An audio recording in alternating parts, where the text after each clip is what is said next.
Well, hey, good evening, folks.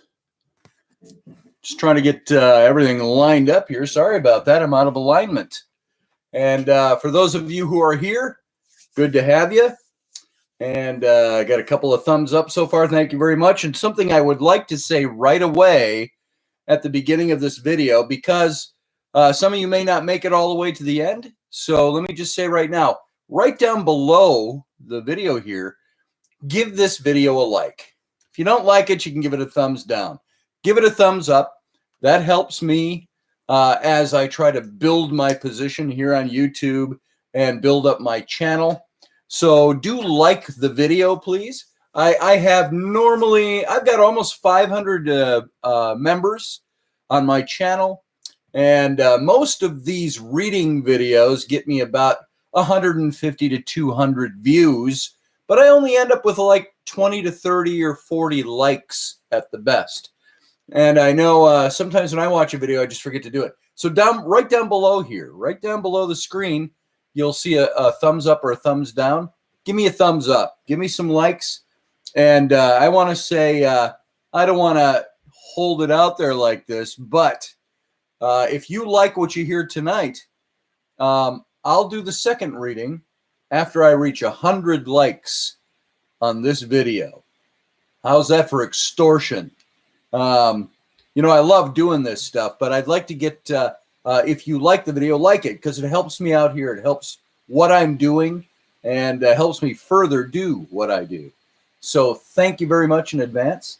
And we're here tonight to start doing some readings. We've got a few of you in the chat room. June, good to see you. Thanks, June, for that thumbs up. I give you one right back. I give you two. And I give you a Buddy Christ. Thumbs up. Wait, he's thumbs up and pointing at you. Hey, there you go, June. Thank you. Michelle, good to see you. And Leslie, good to see you. Suze, good to see you as well. And I'll say it once again right here at the beginning as people are starting to come in. Go ahead and go down there and like the video. That helps me as in my standing on Facebook. I'm sorry, on right here on YouTube.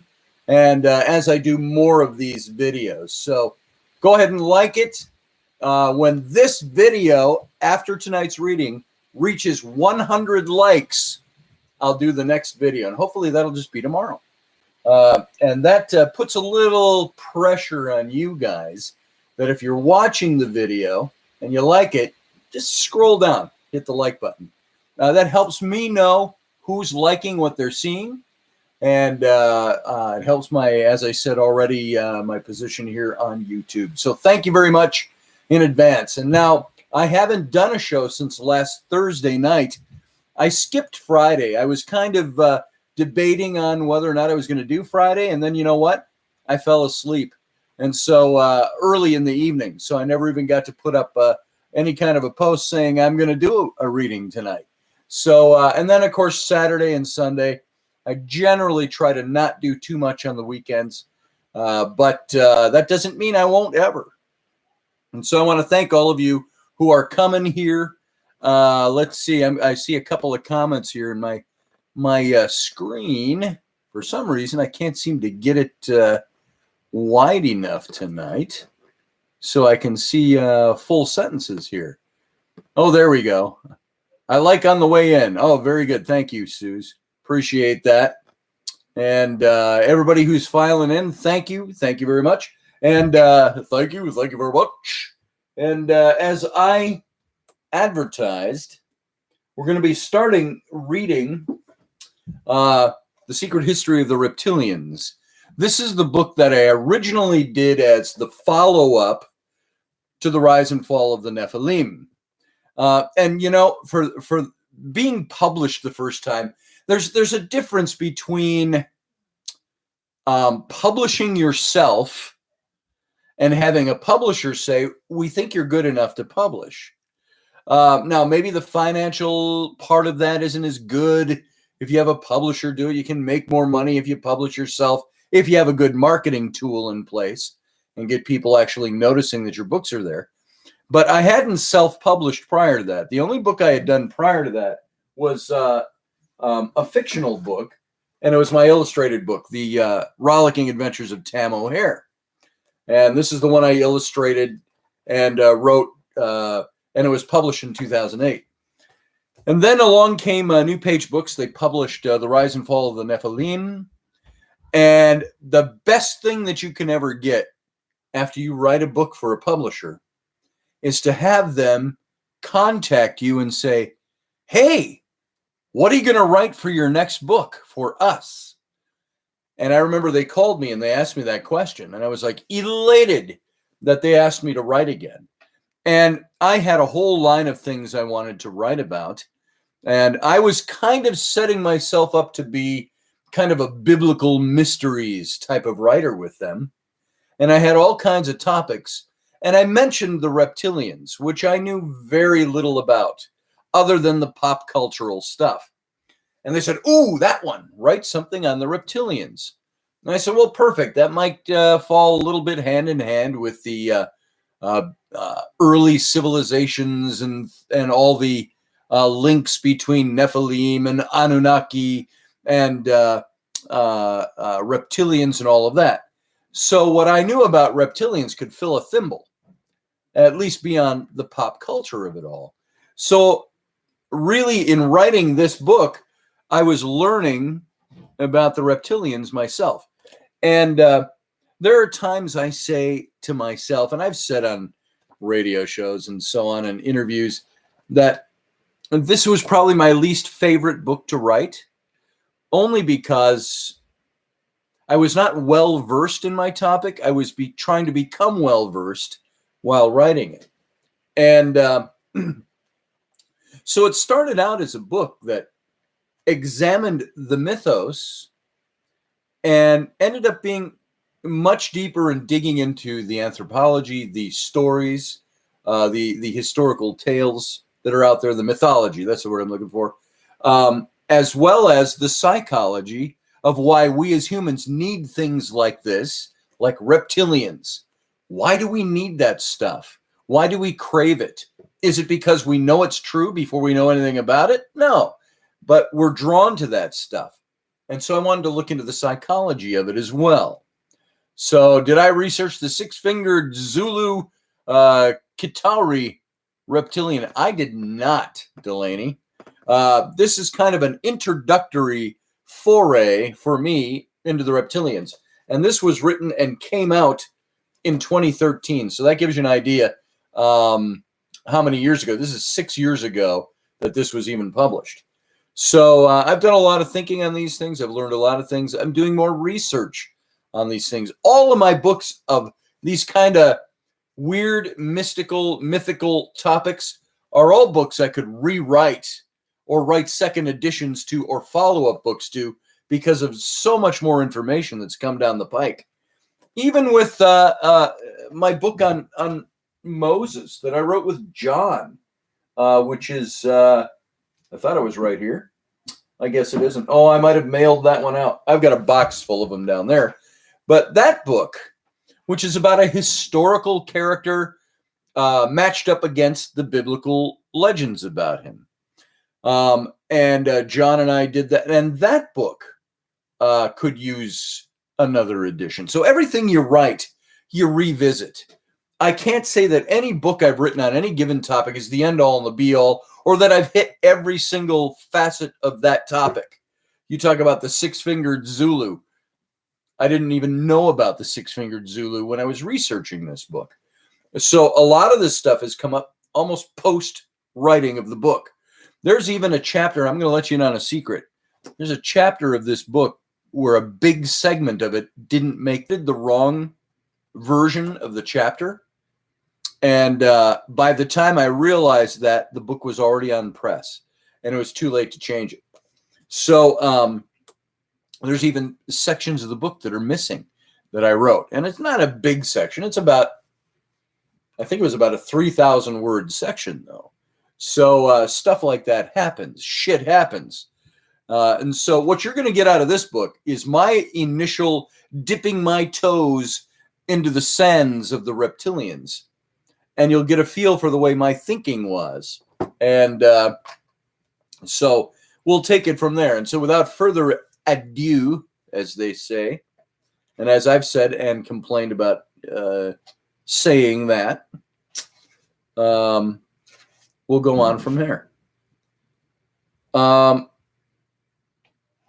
Here, I'm going to start with, I mentioned in my my advertisement promotion for reading this book tonight that it's going to have the foreword that was written by the late Philip Coppins. Now, some of you may know who Philip Coppins was. He was most known for his stint on Ancient Aliens. Physical description, he had the long kind of curly brown hair and the Belgian accent, and he talked kind of like this. And so it looks like Jeff Dougherty just went live, so I may lose some of you. We try to coordinate these things so we don't step on each other's toes. But so if you're a Jeff listener, you can go there and you can catch this in archive. Or if you're a me listener, you can listen here and catch Jeff later. So we'll try to coordinate that. And I don't think we've had too many stepping over each other's shows. And I also try to end before 11 p.m. Midwestern time, Central time, and midnight Eastern because of Rocky's show. So the three of us pretty much try to keep out of each other's loop so people have they don't have to make a choice. They can go from one to the other to the other. So let's see. I was seeing something about Wisconsin in there. Spartan, Wisconsin. I'm in Wisconsin too, by the way. Western Wisconsin, about an hour from the Twin Cities, Minneapolis and St. Paul. Yeah, and Audrey, Philip was a nice guy. Philip and I had become good friends. He wrote the foreword to this book. If you were here for my ghost story on Thursday night, I talked about Philip Coppins quite a bit and how he played into certain things. Well, he wrote the foreword. And so I'm going to start with a little dedication that I added to this book.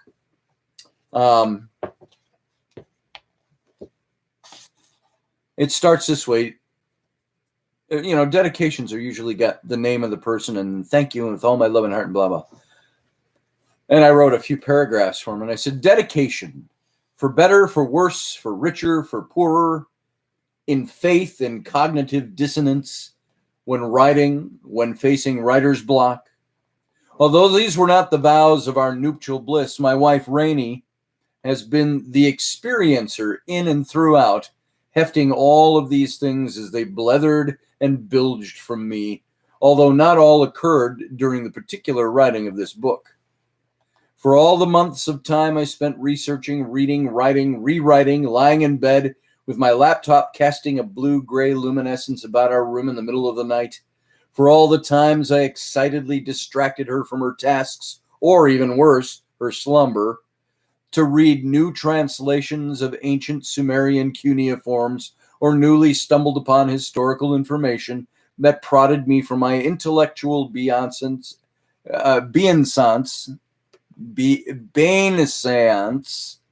there you go, I can barely say French words. For all the time she was overburdened with being the single parent, the war widow of our two wonderful little children, Flynn and Rowan Clare, and my 11-year-old son, Samuel, while I was off campaigning through ancient texts and pop cultural fantasies, all the while remaining grounded and supported despite her frustrations with my brooding creativity and uplifting during her motherly vehemence. For providing an atmosphere where I could work and think and create while taking on the heavier burden of wrangling the preteen, the toddler, and the babe, doing her best to keep the extraneous daily affairs of the household off my plate so I could write, for bringing me coffee and sitting on my lap to hear me read things that I'm sure either bored her to tears or during which she could have been engaging in something much more in line to her own schedule, likes, and agenda for those times. I lovingly dedicate this book to my wonderful, caring, supportive wife, Rainey Roberts. This book is as much a product of her stalwart love and affection for me as it is the work of my own hand. This book is also dedicated to the memory of Philip Coppins, whose life and research has been an inspiring, integral part of who I am. Go rest high on that mountain, my dear friend. Now, let's get into, well, the next is the acknowledgments. I don't have to read you the acknowledgments. That's just me thanking everybody. I will say, I start my acknowledgments by saying, when there are so many books available on the shelves, it must seem a small thing to the common reader that an author of just one small book could spend any amount of significant time or space acknowledging the people who helped along the way. But it truly is not any small task, nor is it anything even close to insignificant. Without these people I am about to mention, this book would not be a reality. And then I go in and I thank everybody who helped me, and so on. And let's see, I'm going to take a look now. We've got some, I'm in Wisconsin too, Michelle. I'm on the Rock, down the street from where Lincoln left his boots. Oh, I don't even know what you're talking about there. The Rock. It's not the house on the Rock, is it?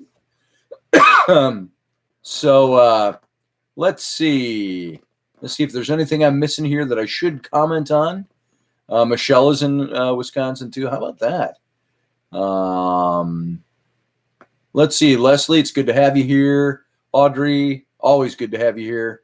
Delaney, Suze, Michelle, June, and I see we've lost a few people to probably to Jeff's broadcast, but they'll be back, I'm sure.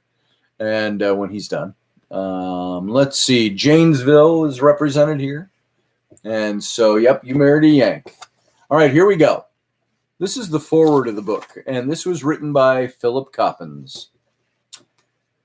He said, I remember ordering and reading René Andrew Boulet's Flying Serpents and Dragons from an alternative science mall order catalog in 1991. Boulet continued the work of American author Zecharia Sitchin, who had proposed that in our distant past we were visited by beings from a 12th planet allegedly named Nibiru, the crossing in our solar system, who were the founders of most civilizations, but specifically that of ancient Sumer. Whereas Sitchin had left the nature of these beings blank, Boulet claimed that these beings were reptilian. Boulet argued that there were numerous references in ancient accounts, including the Bible, that showed that some of our ancestors, including Noah, still showed physical marks of their reptilian origins, as we were a genetic manipulation of earthly humanoids and Nibiran reptilians. Okay, following that so far? The early 1990s was also the time when thousands of mostly Americans were reporting UFO abductions. Some of these abductors were described as reptilian entities. Hang on, I'm just seeing an awful lot of my blank wall here.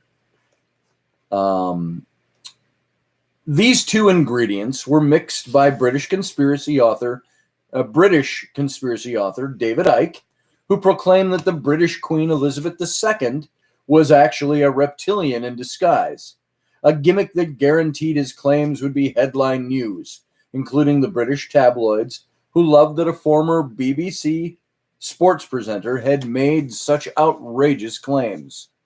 In fact, his claim was very much on par with what could be seen in the 1980s popular science fiction television series V, which portrayed a reptilian alien species that colonized Earth. Yes, my son? Oh, all right. Here, like this one? There you go. It's my son. My son Flynn, looking for a book light. And you know, I got to tell you, I kind of like that. That my 9-year-old son would be looking for a book light at bedtime. You know what that says to me? He's reading. Thumbs up to that. The theme that there are reptilian overlords overseeing the fate of humanity is a strong presence in modern conspiracy literature.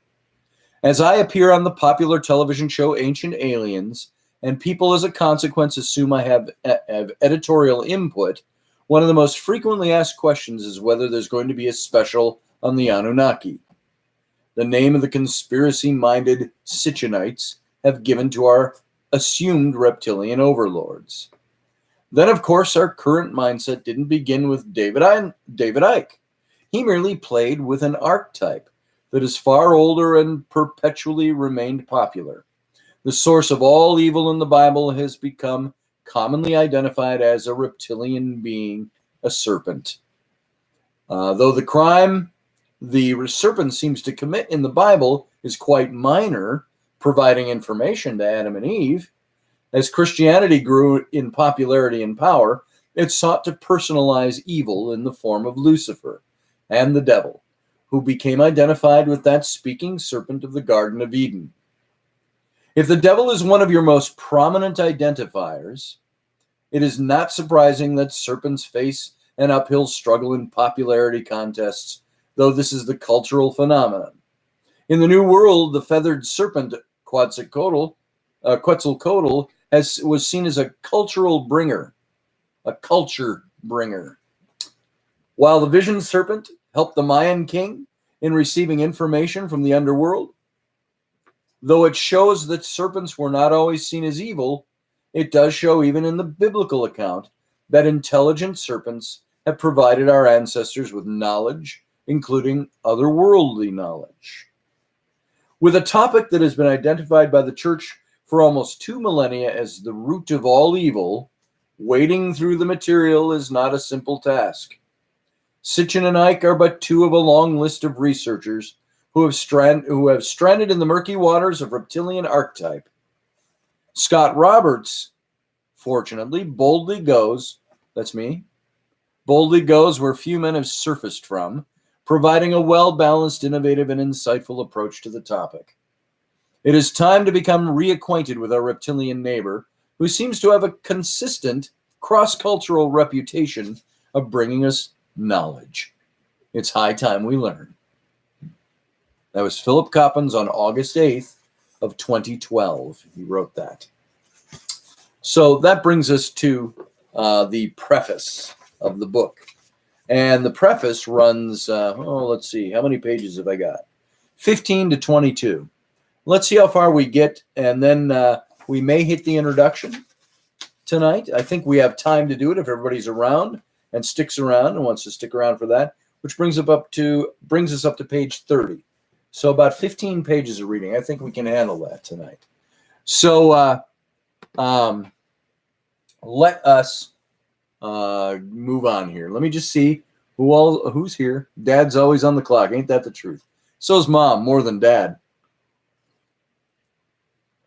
It's funny, as a dad, I can sit here doing my work. I'm working and Rainy's doing something, or she's up in the bath or the shower or doing laundry, and a kid will walk right by my desk, walk all the way upstairs and scream for Mom. Mom, can you get me a towel, please? And I'm like, hey, Dad's sitting right here. So Mom's always on the clock, even more so than Dad, I got to tell you. So if you're a mom, kudos to you. Let's see. Everybody getting acquainted? All right. Let's move on. This is the preface of the book. Mankind is poised midway between the gods and the beasts. Plotinus said that. Writing a book about the ever-enigmatic race of extraterrestrial reptilians is as simplistic a task as writing a book about the divinity of the historical Jesus. Flexing in and out between myth and science, his history and religion, all tempered with a healthy dose of strings of myth one must follow to seek efficacious tendrils of fact, could most certainly drive one mad at its contemplation. What is it that religion and science aren't telling me about where I come from and why I'm here? And why is the serpent, of being both feared and revered, so inextricably linked to the misty imaginations and fortified spiritualities of man? When I was a kid, I was deathly afraid of the dark. Back then, I had newspaper delivery route that encompassed several city blocks around my neighborhood in the farthest reaches of northern Minneapolis. Slipping over into the closest residential areas along the busy middle-class suburb on the west bank of the Mississippi River. As a paper boy, it was one of my after-school responsibilities It was my after-school responsibility to ensure that the people on my route received their copy of the Minneapolis Star every afternoon before dinner hour. That was the easy part of my job, which earned me about $8 a week. In 1970, that was big money for a 10-year-old kid. The hard part of my job was the Sunday morning paper route. The Sunday paper was 3 times as thick as the daily paper and required me to rise at about 3 a.m., head to the paper shack, the pickup location in our district located about 6 blocks from my house, and collate the several sections of the paper for my route. I would then load those papers into my large metal, bright yellow 2-wheeled cart, as they were far too thick and cumbersome to carry in a canvas sack over my head. Let's see, our house sat on the corner lot, and despite the yellowish street lamp at the apex of the 2 bordering streets, our yard was always completely engulfed in the black shadows of night when I'd rise to walk to the paper shack. I remember standing there on the back cement steps of the house, jumping down into the dark yard and grabbing for the yellow handle of my paper cart. I'd yank it out of its spot and run headlong through the yard to the dimly lit street. While standing beneath the incandescent yellow glow, which created a 12-foot circle of safety around me, I would stare down the vacant, dead-of-night street to the next lamp, contemplating my sprint through the darkness in between.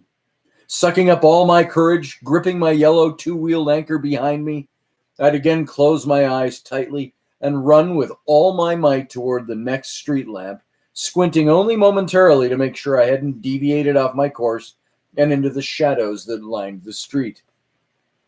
I would repeat this blind feat at every corner until I finally reached the safety of the corrugated tin shack, which was usually already bustling with other kids loading their paper carts. I don't know what it was that created such a fear of the dark for me. Perhaps it was many hours watching Dark Shadows, a show filled with vampires, werewolves, and ghosts that scared the bejeebies out of me. Or maybe it was the thought of aliens and monsters that would spring from the bushes and devour my guts while I was still alive, kicking and screaming. Then again, it may have been all those things simply combined with my innate fear of the unknown. That sense we all have that makes you tingle when you enter a dark room or pass a shadowy alcove that you absolutely know, beyond a shadow of a doubt, is inhabited by some otherworldly carnivorous entity. The unknown has always been part of the primordial slime of the imagination, the place where we birth and foster our most terrifying nightmares. My boyhood friend and fellow paperboy, Doug, and I would on many Sunday mornings lay atop the newspapers stacked in our respective carts and philosophize, as only 5th graders could do. Beneath the corner street lamp, waiting for the earliest sliver of silvery blue on the eastern horizon. There was one pre-dawn morning when we watched a cat slowly cross the road about 50 feet away from us. And we mused whether or not God had taken the form of that cat to come and watch over us. We took that reasoning and mused even further, reflecting on all the different things that had happened to us in our sphere of existence that might have conjured such a theophany, although we didn't use those particular words as they were far outside our 10-year-old lexicon. As we sat there talking, we looked at each other and were astonished to see that we were both shedding tears.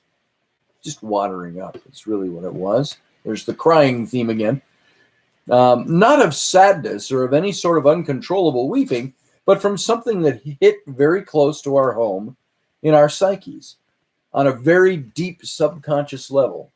And it was from that point we determined that God or his angels truly existed and could manifest before us in any shape or form they so desired.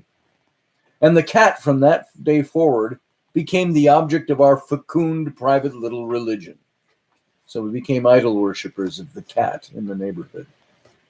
I imagine now, some 40 years later, at the writing of this book, that this could be very much like the experiences of the ancients, when they sat philosophizing beneath flickering nocturnal torchlight, gazing up at the sky, only to be interrupted by some astronomical phenomena or the unexplained, unrecognized rustling of something out there in the dark, prompting the same sort of musings my friend and I experienced several thousand years in their future.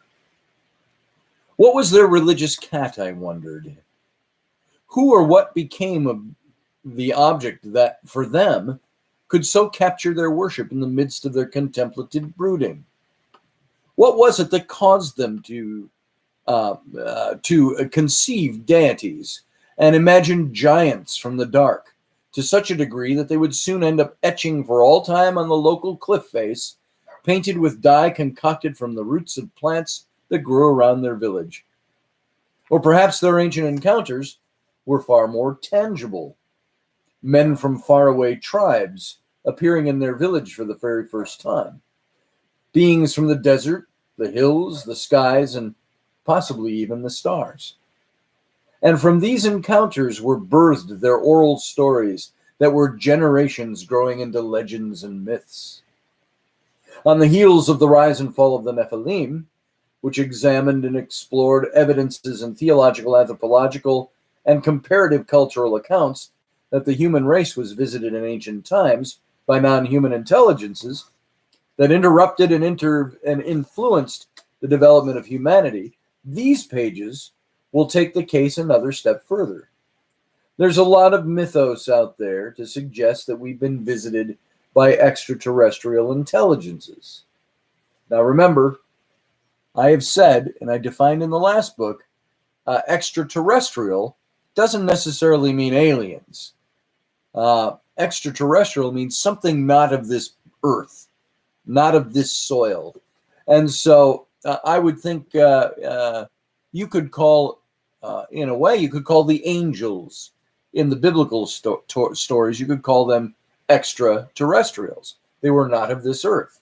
They were celestial beings. So much that it's permeated our pop culture, our intellectual dialogues, and even our religions and spiritualities. In fact, there exists more evidence, now think about this, folks, for a second, to support the existence of aliens and UFOs than there is to support the existence of God. Think about that. Let me repeat that. There exists more evidence to support the existence of aliens and UFOs than there is to support the existence of God. Now I'm talking tangible stories, not just faith. And seeing as God never really seems too overtly interested in proving himself beyond the heartfelt acceptance of the faithful, that is a fairly concise statement. Notions of beings being from outside this world impregnating humans are as old as humanity itself, up to this current day. And those histories and accounts have comprised a bulk of human mythology, legend, religion, and superstition. But what if those ancient visitations and encounters with non-human intelligences were far less than the stuff of first contact? What if those races manipulated the DNA of Homo sapiens, creating a slave race to do the bidding and the work of reptilian hominid overlords?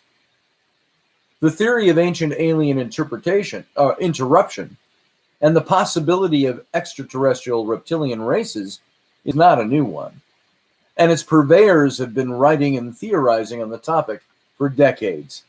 Ever since early humans first gazed up in wonder at the star-blanketed night sky, we were intrigued by the seemingly unanswered questions of a mysterious, unattainable universe, intrigued by its unexplained mysteries. Early mythologies, I lost my place, and legends give the circumstantial evidence of mysterious objects roaring across the heavens. Shards of ancient tablets and shreds of ancient documents describe phenomenal, unexplained manifestations in the skies. And virtually every culture and religion relates visitations from angels, demons, devils, and gods who visited mankind in ancient times. And humanity, in its infancy, described these visitations from the sky in the only terms they could understand.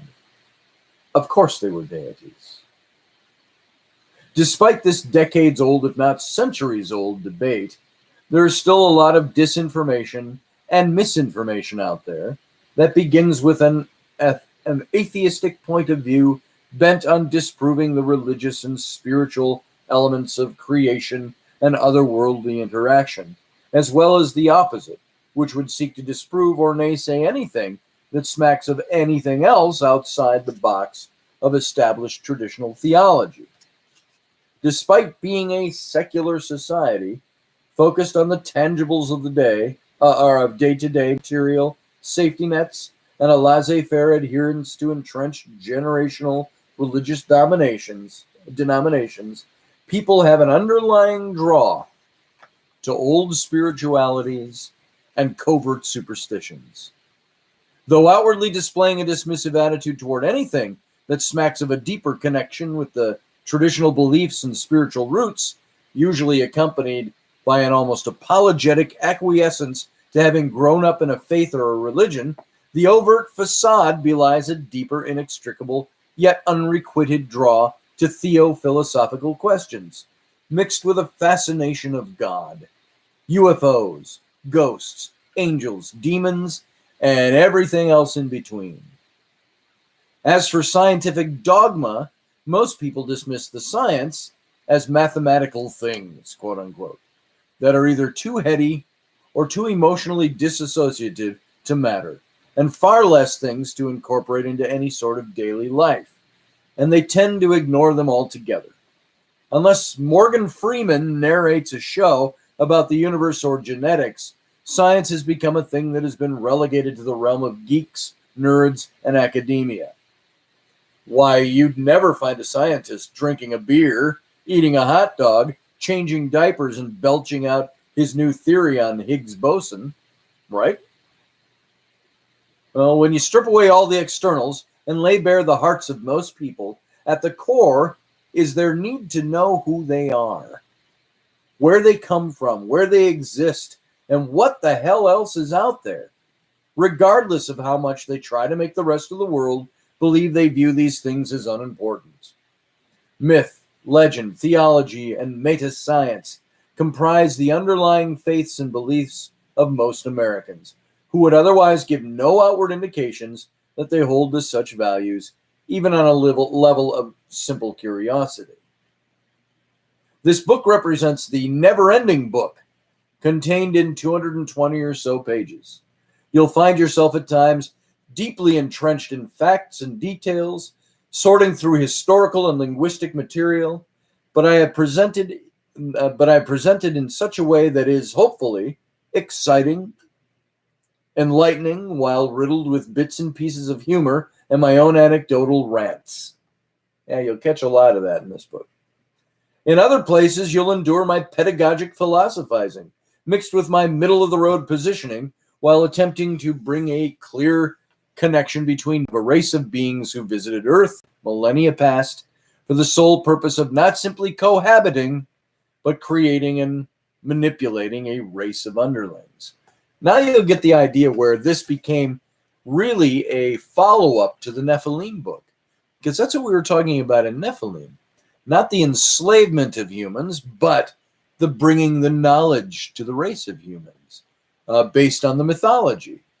And now we're going to dig into that even deeper and find out, was it just knowledge that was brought, or was it a knowledge that led to enslavement?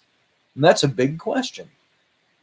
I said clear connection, then froze. Nice. Thank you. Have I frozen in this? Are you missing anything so far? My internet connection sucks, to put it mildly, here at my house. For as much as we have tried to get a stronger connection here, here's an example for you. I've got like a 20 megabyte connection, 24 megabyte, something like that. Now you go across the river about 10 minutes from here into Minnesota, and you get on a different a company, and you get 150 megabyte service, about 10 or 12 miles away. And you can't get that here, though, because all these little Wisconsin towns are held in monopolies by all the little local internet companies. And I don't care, as long as the little local internet companies can tap into something stronger. So I went and I ordered, they said, when I was complaining about my connectivity, they said, we have like I can't remember what it was, a 70 megabyte service. I thought, are you kidding me? They said, yeah, that's why we were putting in all the fiber optics last fall. I said, well, sign me up. It was only $14 extra a month to do this. And I was supposed to go from 24 to like 70 megabytes, which would be like screaming jet stream fast. Well, I started paying for the new service, and a couple weeks down the line, noticed after they came to install it, they said, well, we can't put it in for you. And I said, well, why not? They said, well, your house isn't built to sustain the 70 megabyte service. You're too far from the home office. And I said, where's the home office? And they said, well, it's up on, or River Bend Avenue, whatever it was. And I said, that's about a mile from here. He said, yeah. Almost like, hey, a mile isn't that far. And he's like, yeah. And I'm like, give me more. I said, what, do I have to live in your garage or live next door to be able to hook up to you? He goes, yeah, probably something like that. And he was giving me no information. So needless to say, they refunded my $14 extra that month, and we're still on 24 megabyte service, which sometimes soars to like 30 and then drops back down. So when you see me disconnect, it's because we're out in the country here, and it doesn't seem to be able to sustain a lengthy connection doing things like this. So I see this going where ours went. They promised us increased internet, paid for it, and we didn't get it. Pretty much. That's about it. I'd complain, Leslie. So, anyway, thank you, Michelle. And Cat O' Tails, welcome. Good to see you. Let's see. Let's go on. Let's see where I left off. Blah, blah, blah, blah, blah, blah, blah, blah. If this is repetitive, I'll notice it when I'm reading it. In these pages, we'll discuss and hopefully provoke thought, addressing the innate need we all have to know the answers to these age-old questions via very focused examination of a race of beings who visited Earth millennia past for the sole purpose of not simply cohabiting, but creating and manipulating a race of underlings. Utilizing a scholarly approach, or I will add, as best as I can, blended with a bit of lighthearted, tongue-in-cheek intellectualism, I will engage on a deeper level, the examination of familiar... I wish I could put my tone of voice into this as I wrote it, because I had a definite tone of voice in my head when I wrote it. Then you go back and read and go, oh, what an arrogant son of a bitch. Well, there was a tone of voice. It went like this. I'll engage on a deeper level, the examination of familiar accounts in the Old Testament book of Genesis, combined with similar corresponding accounts in various other cultures, religions, and spiritualities. Corresponding accounts, blah, blah, blah. Cracking wide open the theories of extraterrestrial interruption and intercourse with early humanity, thus challenging and bringing new light to what we have discarded as mere mythology and ufological urban myth. What if non-human intelligences bequeathed the race of mixed blood humans?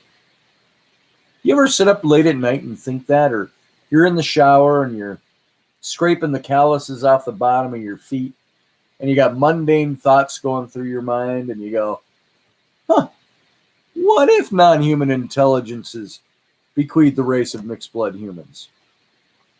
I think I'll have some coffee and think about that.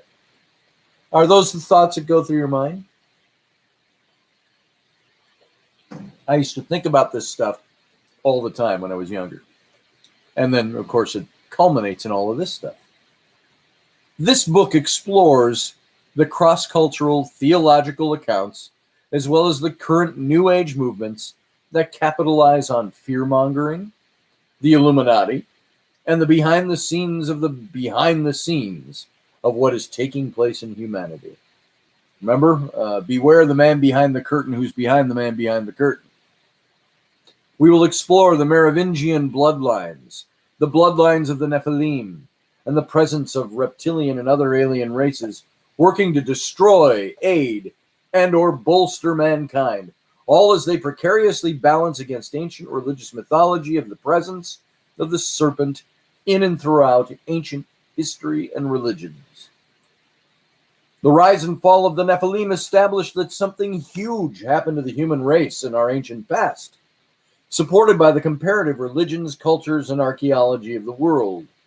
Utilizing archaeological record, anthropological studies, and comparative religious examinations, we dig even deeper to establish what is already so evident, yet hidden and encoded in the world today. It's a grossly huge topic that deserves an equally huge scholarly look and treatment. That does not mean we will, in these pages, be able to exhaustively cover all the angles and bring conclusive answers to every issue. But these pages will establish a great place to start looking at the questions from a new vantage. I'm told that people want to know precisely where you stand on an issue when you present it in a book such as this. What you'll find from me is someone who straddles the fence between science and faith, mythology and archaeology, legend and history. They all work together to bring us a clearer understanding of what exists out there. You simply cannot have one without the other. And this is the fallacy of discarding one for the other. Because as I have contended time and time again, there are veils that simply cannot be pierced. And eschewing the unquantifiable, although scientifically acceptable, is philosophically irresponsible. You got that? Let me repeat that because I think it's an important point. There are veils that simply cannot be pierced. And eschewing the unquantifiable, although scientifically acceptable, is philosophically irresponsible. Eugene Ionesco said this: there is nothing truer than myth. There is nothing truer than myth. There is nothing truer than myth. History, in its attempt to realize myth, distorts it, stops halfway. When history claims to have succeeded, this is nothing but humbug and mystification. Everything we dream is realizable. Reality does not have to be, it simply is what it is. It is what it is. That's the end of the preface. Now we're going to move to the introduction, which is just a few pages long. It's 7 pages long. And then we'll see if we can round up a little discussion for tonight. But before I get into the introduction, let's just take a look back and see if there's anything. Leslie. So in other words, Scotty, you've always been deep. I don't know. I think, I heard somebody talking. They were talking about it on political radio today when I was driving in the car. They were talking about being woke. Woke. He's woke. And they were laughing about it. And we laugh about that term, woke. The first I heard anything about that in the terms that we talk about it nowadays is being awake. I may have mentioned this in the reading of Nephilim, but there were a couple of different people we interviewed on Intrepid Radio back a few years ago that said to me, Scotty, it's because you're becoming awake. Because I would ask certain questions. And I'd say, I feel this way about it, and I think about this, and I think about that. He says, you're becoming awake. And I said, what does that mean? And I have no idea. I had no idea at the time. And so being woke, they call it now, I think that's a cultural colloquialism, vernacular for saying the same thing, but giving it less meat. So I think this thing of being awake, when you say, do you think deep all the time? No. Sometimes I think rather shallow sometimes. I can be a shallow guy. I can be Shallow Hal. If you ever saw that movie. Not one of my favorites. It just popped into my head. But for me, being awake is when you realize there's more than what you are. And I'm not talking about just going, oh yeah, there's a God up there, yeah. And I'm sure he's a lot bigger than I am, and he created everything. And, let's go to church, and then we'll go get some beers. I'm not talking about that kind of realizing there's something bigger out there. It's that realization, I think, that trying to define it is tough, because it's seeing things in a different way. It's realizing that myself, my pettinesses, my idiosyncrasies, my shallowness, at times, that there's more to life than catering to those things, or fulfilling my own needs, or placating my bullshit. But that there's more out there. There's more to life than this. There's more to life than the petty arguments and squabbles and so on. And some people get there, almost there, because they go, yeah, there should be more to us than that. Blink, blink, doze in the headlight. But they don't do anything about it. It's the not taking the inner look and trying to dissect oneself and find out what brings me out, what makes me think higher and think better. It's like the old Star Trek episode, because for the world is hollow, the world is hollow, for I have touched the sky. It's being awake. And I think I don't like to talk about that so much, because I look at it like being human, being humble. And I've said this before, with other things, but being awake is saying that you're awake is like saying that you're humble. Once you say you've got it, you've lost it. So to say, I'm awake, well, I think an awake person wouldn't do that. Same thing with humility. I'm humble. Watch me. You want to see what humility is really about? Watch me, and you can access it and follow me. Do what I do, and you can be humble too. So humility, once you say you've got it, you've lost it. Anyway, I started scrolling back looking. Yeah, Leslie, you don't have to say it if you feel it. And anyway, I'm going to move on. Here's the introduction of the book. Audrey was wondering when I dropped the Star Trek references. You know what? All the time. Should hear Jeff Dougherty and I. Almost every show Jeff and I do together, dropping Star Trek references. That's Rocky's one handicap. He doesn't have Star Trek references. A woke person would realize the more they know that they don't know anything. Right, Chris? Spot on. I will tell you what. I'm going to put it on a t-shirt, I think. I've said for a very long time, the more shit I know, the more I know I don't know shit. And that's really what happened. I remember in the writing of this book. It was the second book in this series. And I remember just sitting and spinning in the chair, looking at the office ceiling, saying, I don't know shit. And it drives your mind wild and insane when you try to figure some of this out. What couldn't you wear to work, Chris? You couldn't wear. People don't realize how Star Trek applies to everything. I didn't see what you said you couldn't wear. This shirt? Or somebody else's? Oh, the t-shirt. The shit shirt. Yeah, I got you.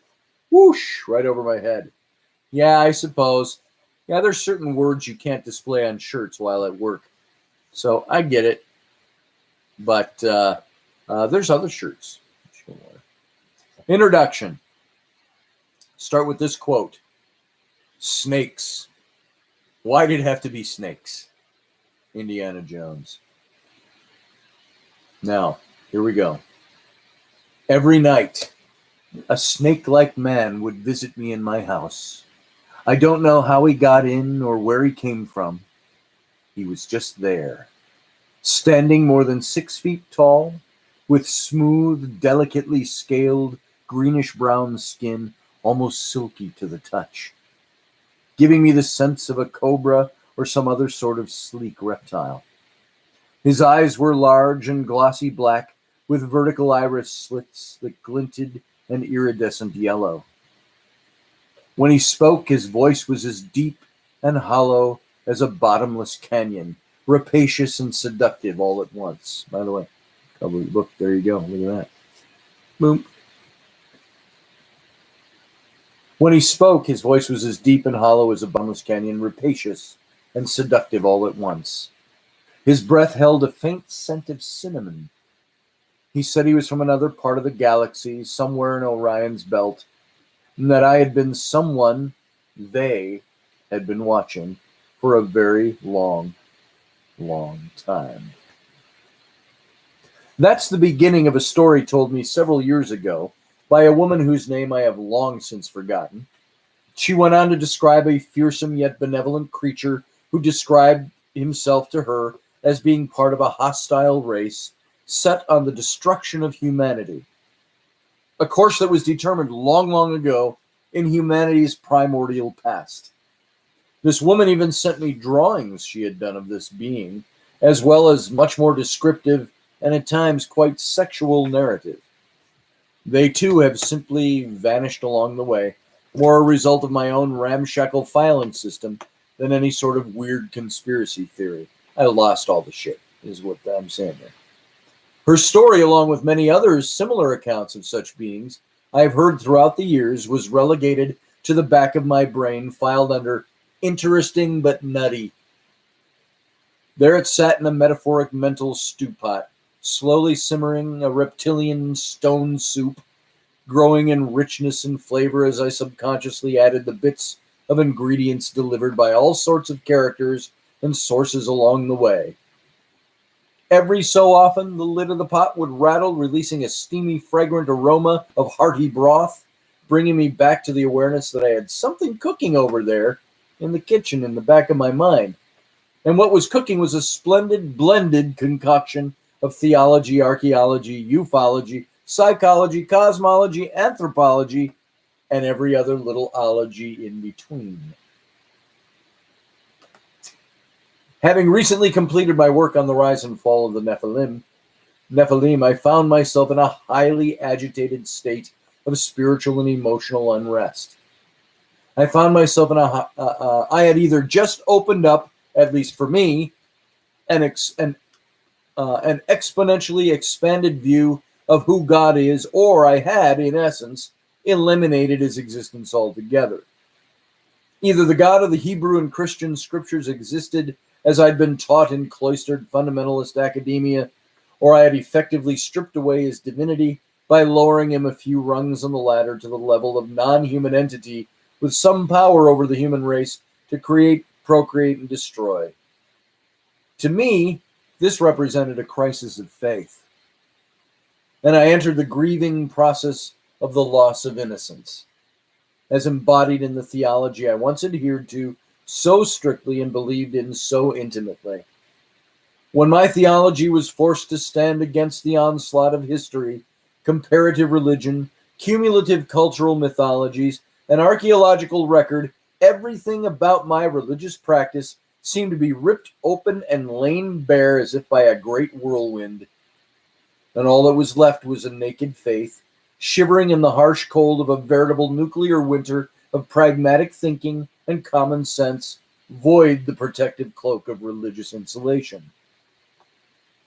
The serpent in the Garden of Eden took on the completely different role of historical influence once I was able to view the story without the filter of religion or denominational interpretation.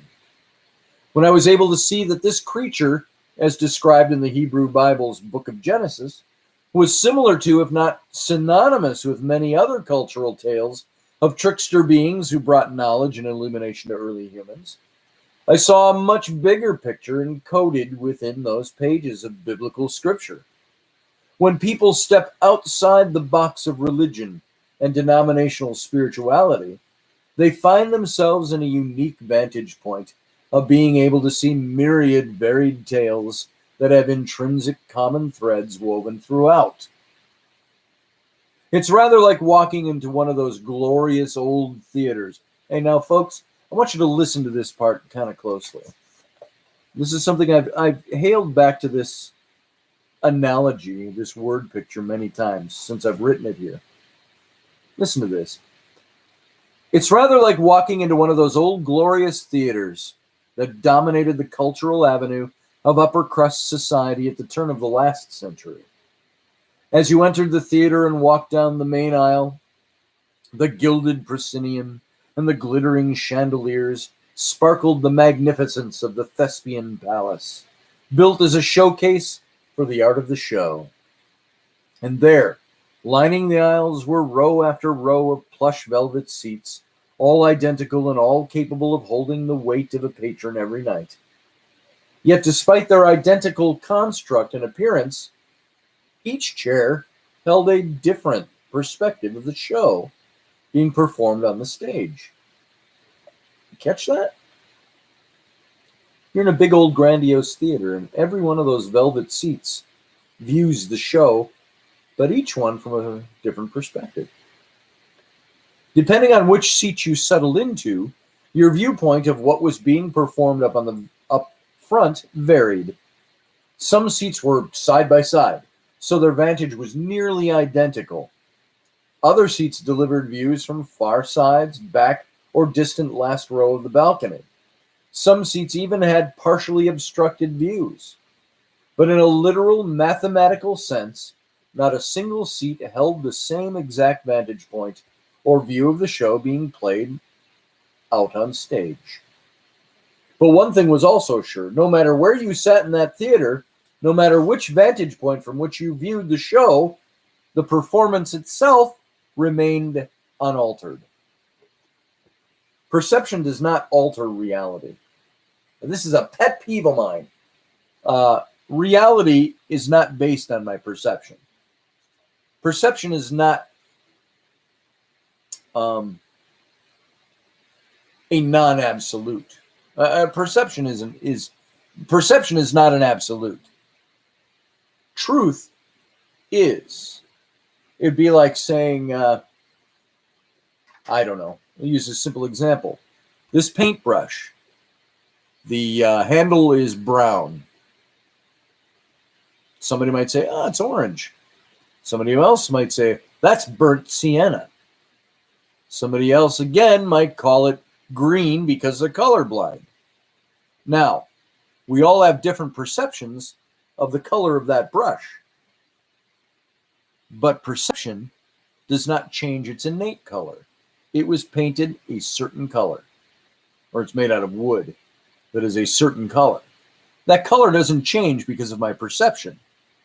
My perception changes it for me. So my truth alters by my perception, not because I'm altering the fact of the matter. That's what I'm getting at here. Perception does not alter reality.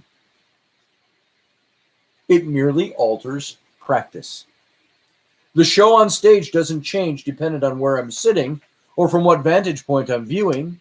Only my perception of it alters. So the trick is to not be part of the audience, but rather part of the play. A member of the cast, a participant, as opposed to an observer.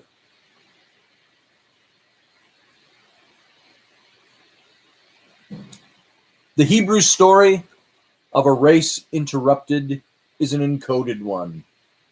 Adam and Eve, the serpent, their offspring, the fallen state of humanity, the proclamation of an angry deity. These are all elements of an encoded cover story, as I spoke about extremely in both The Rise and Fall of the Nephilim and in The Lost Civilizations and Secrets of the Past, which was a chapter I wrote for an anthology book.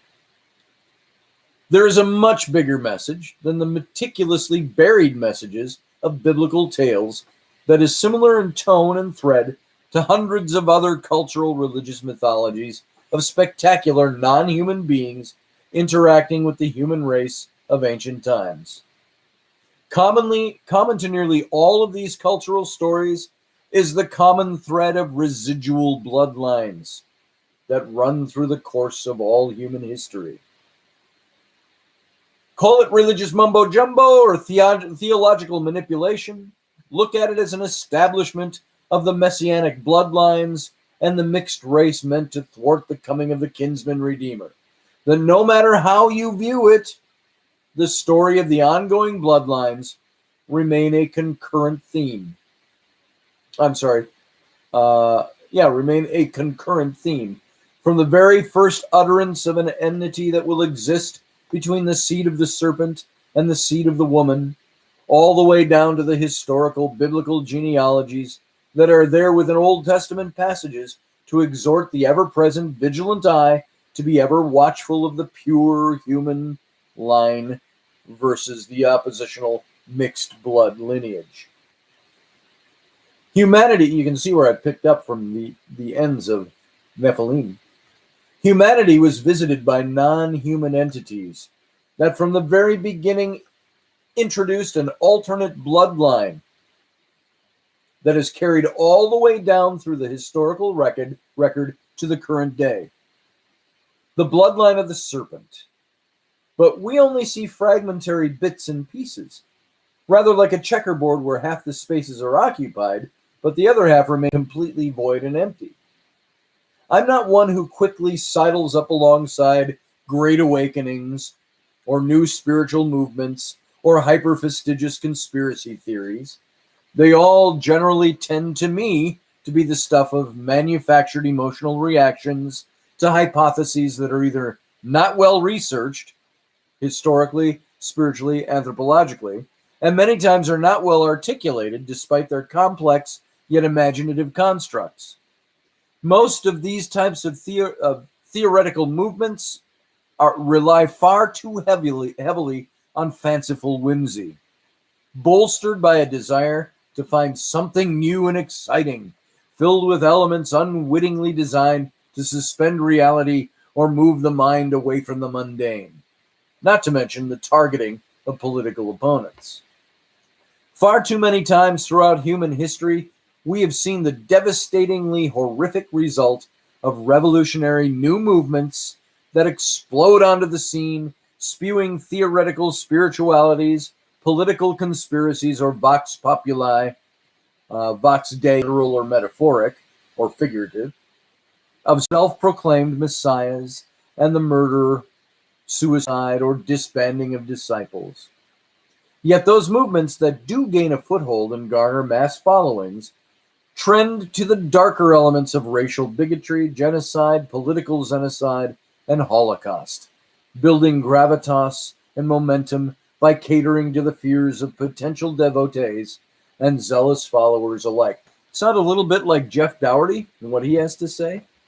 See, he and I were kind of on the same page before we even knew it, but he's done a whole lot more study on the things that he presents in that arena.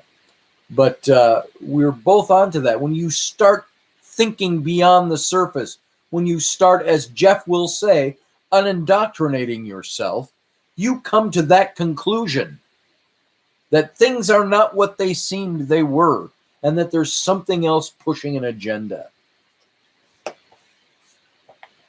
How often is this doing this on my internet? Are you losing a lot of what I'm saying? Or is it just little snippets and bits and pieces? That has me... there's nothing I can do about it, folks. I wish I could fix that. It's okay now, okay. As long as it's not doing it a lot. That's good. All right. It says okay now, and Leslie says no. It freezes but comes right back to where you were. Okay, it could be. It's a buffering thing, obviously. I suppose if I pre-recorded these and put them up, there wouldn't be that much problem. But we're doing it live, so we got to deal with the live glitches. So, okay. Let me know if there's anything that you miss that's significant, and I'll recover it where we left off. People are always looking for something that's different than what they've already have, or more exciting than what they were told they should be satisfied with. Spiritually, politically, and conspiratorially based movements generally thrive within, around, and despite the well-established religions, spiritualities, sciences, and governments that are deeply entrenched in our societies and cultural histories. On the flip side of the coin, deep in well-established philosophies, religions, and political mindsets, there are embedded messages and encoded languages that tend to shift the paradigm away from the established way of thinking.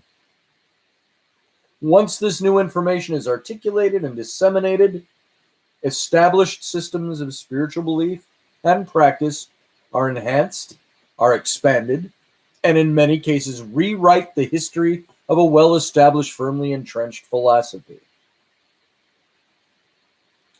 Yeah, pretty much, Cat. The end result is that the new twist can sometimes appear to be a new awakening or a new conspiracy theory, when it is in reality an illumination of something that already exists, an expansion based on a fresher understanding of what was already there. The serpent in the Garden of Eden, though allegorical in nature and very possibly the stuff of Hebrew religious mythology, is a figure that represents a very real source of what has become an emerging understanding of a very real bloodline running through the veins of human descendants throughout all of human history. There is indeed a reptilian factor to humanity, and it shines through our religious and cultural icons. The serpent is one of the oldest and most widespread mythological symbols. Snakes have been associated with some of the oldest religious rituals known to humankind and have carried the dual expression of both good and evil. From the Hebrews' serpent in the garden, to the Mayans' Quetzalcoatl, the Buddhist Naga, to the rattlesnake on the early colonial American flags, the African Dahomey, and the Ido Huedo, to Jormungandr. It's been a long time since I reviewed these. The Jormungandr of the Nordic mythologies, and the Ouroboros, the ancient Near Eastern serpent, devouring its own tail, representing the great cycle of life. The great circle of life, Simba. The great cycle of life. Then there exists everything from sea serpents to St. George and the Dragon, and even the medieval caduceus. If symbolism, however, was all there was to traceable bloodlines of the serpent, the flesh and blood of the story would be a short, sweet, picturesque history lesson. Demystifying the cover story of the serpent in the garden is only the beginning. Identifying the source point of his and countless other mythological and cultural counterparts is what will allow us to see the tangible evidence of ancient human encounters with non-human entities, revealing what lies beneath the surface of old mythologies as they meld into current-day accounts. The human race has not yet experienced a full-fledged first contact with any alien race, at least none that has been disclosed. Those who have made experiential disclosures are generally poo-pooed by the skeptical, scientific, religious, and even hopeful believing camps. We do have, however, countless numbers of ancient documents and texts that record interactions with what can only be described as non-human intelligences. Most of these ancient documents categorize these intelligences as their versions of gods, angels, demons, and spirit beings. The biblical stories of the sons of God, the Watchers, and their offspring, the Nephilim being prime examples. One of the criticisms thrown at most religious documents, is that they cannot be trusted as quantifiable historical sources because they are books of faith. I ran into that question, by the way, just again this morning or yesterday. Somebody once again thinking they were really smart and really cocky and really cool because they could take somebody's argument of a biblical account and say, well, we all know that it's all fiction anyway. And that's just not so. There's interpretation to Scripture. However, as we said in the reading of the last book, there's a hell of a lot of efficacious history in those books. So that's the criticism. One of the criticisms thrown at most religious documents is that they cannot be trusted as quantifiable historical sources because they're books of faith. The Bible falls under this sweeping dismissal of all the time. However, most ancient historical documents were synonymous with religious texts, as ancient peoples did not separate those two driving forces of civilization the way we do in modern affairs. Even as recently as the reigns of King Henry VIII, and by recent, I mean more documentable history than, 4,000 years ago. Even the reigns of Henry VIII and Elizabeth I of England, many royal proclamations were linked to the religious views of the monarchs. And in that period of history in England, the conflict between Catholicism and Protestantism was a driving force. Keeping this non-separation of powers squarely in mind, note that the reptilian creatures have filled the texts of ancient documents. To cite just a small handful, the serpent Nakash interacted and impregnated Eve in the Garden of Eden story. Oannes, the half-fish, half-man, and his people rose up out of the Persian Gulf to teach civilization to the ancient Mesopotamians. The Canaanite goddess Ketesh interacted with serpent beings. In Sumerian literature, Gilgamesh loses his powers of immortality to his serpent. The Samaritan fertility god, Ningizida, is depicted as a serpent. The ancient Jewish Hebrew tribe of Levi is said to have conquered Europe under a surge driven by reptilian Illuminati-like overlords. Hoti of the House of Sui, I think it's Sui, S-U-I, also known as the Serpent Emperor of China from 618 AD, found a wounded serpent and nursed it to health, after which it returned to him with a reward of recompense. And there's much, much more, as we'll discover throughout these pages.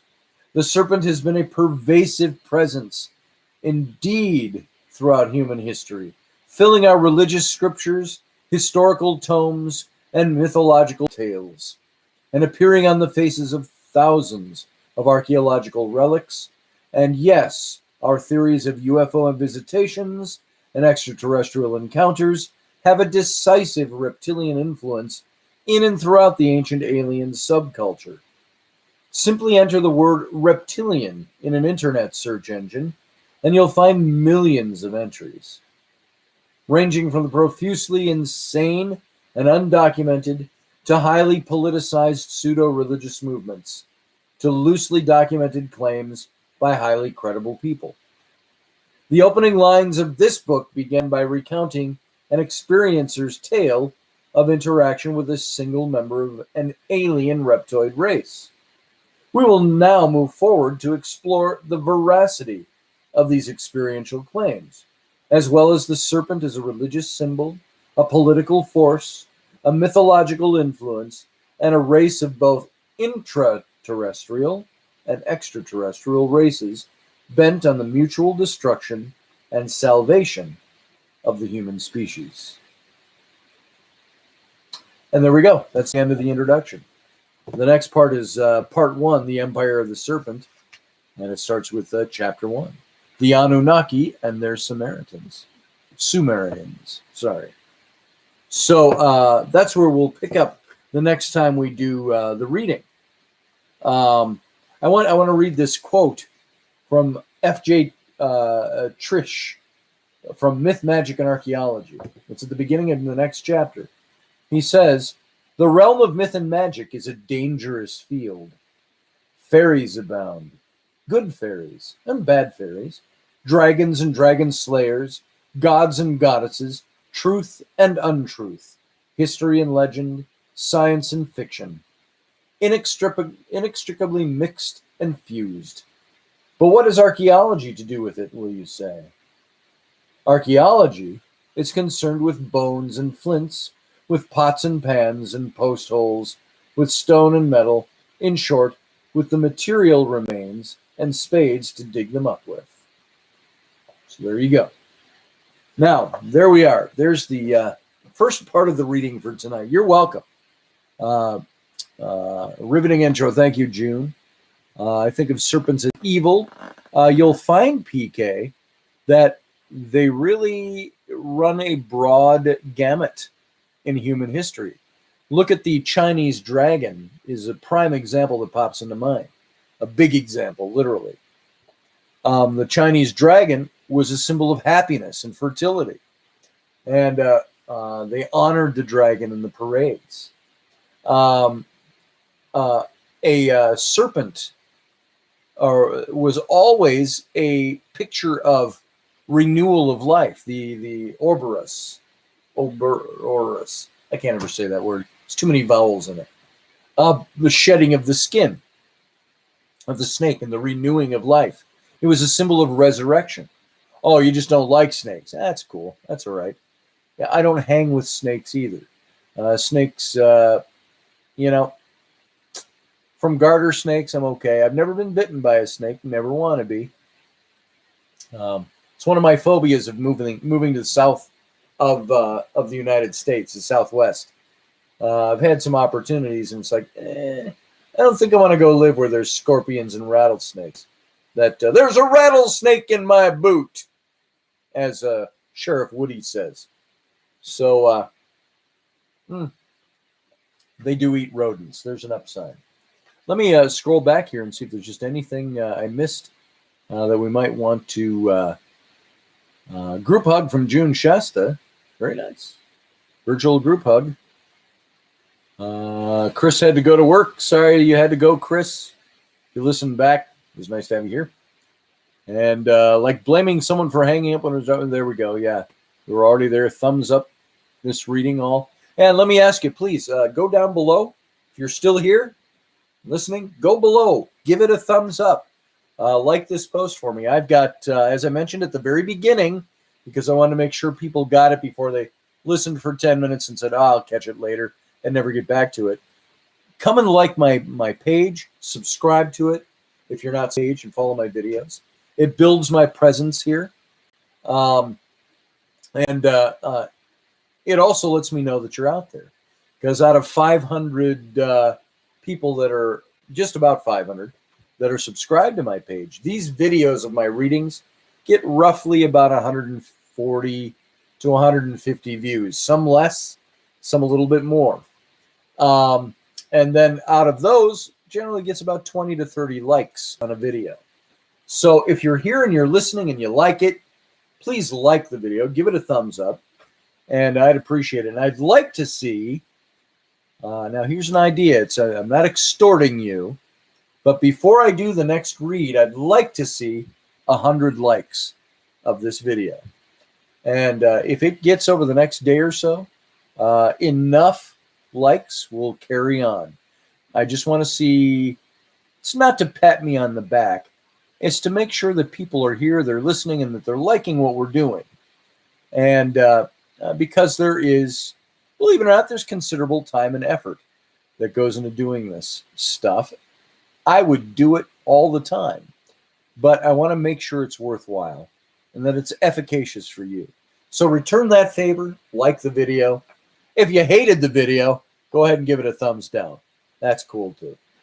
But I appreciate your being here. And at least I'm not asking for money. I'm not like, and hit that donate button and send your dollars in, and we'll send you this hanky that I touched. We're not doing that. Like the video. Helps me out.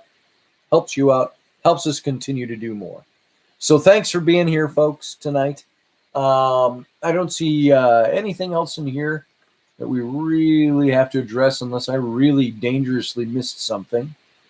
So yes, I've watched it. Robin Hood and Little John running through the forest, laughing back and forth. The other one had to say, reminiscing this and that and having such a good time. Ooh la la dee, golly, what a day. So yes, that was Terry Thomas, famous old actor. The late actor, late Terry Thomas. And he had his hypnotizing stare. And that was Peter Ustinov that played Prince John in that. So voiced him, I should say. Kat, thank you for being here. Michelle, thanks for being here. Audrey, thanks for being here. Thanks for throwing up that link. Yes, please do go to my Etsy page. We've got some great new t-shirts up there. Great new gear. I designed them. So go take a look, see what I've designed. Son of a Patriot, Etsy.com/shop/Son of a Patriot. And Audrey just put it up in the chat room. Thank you, Audrey. Love you, my dear. And your grandpa used to play the fiddle and sing that song. What, the one I just sang? Robin Hood and Little John?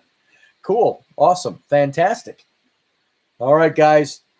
Leslie's got hoodies coming and shirts coming. Sorry, Leslie. There was a little technical screw-up somewhere with the manufacturer. But we didn't even know how to track down at first. We didn't know who to talk to. Everybody kept telling us to talk to somebody else. So I think we've got it wrangled now. So thanks for being patient on that one. And worth waiting for, I hope so. Thanks, Leslie. And guys, I appreciate your being here. I love you. Appreciate everything that you bring to the table. Thanks for listening. And let's keep it going tomorrow night. So thank you. And I'll see you tomorrow one way or the other. Let's see what's going on. Go down and like the video. Appreciate it. Thank you very much. Talk to you soon. Good night.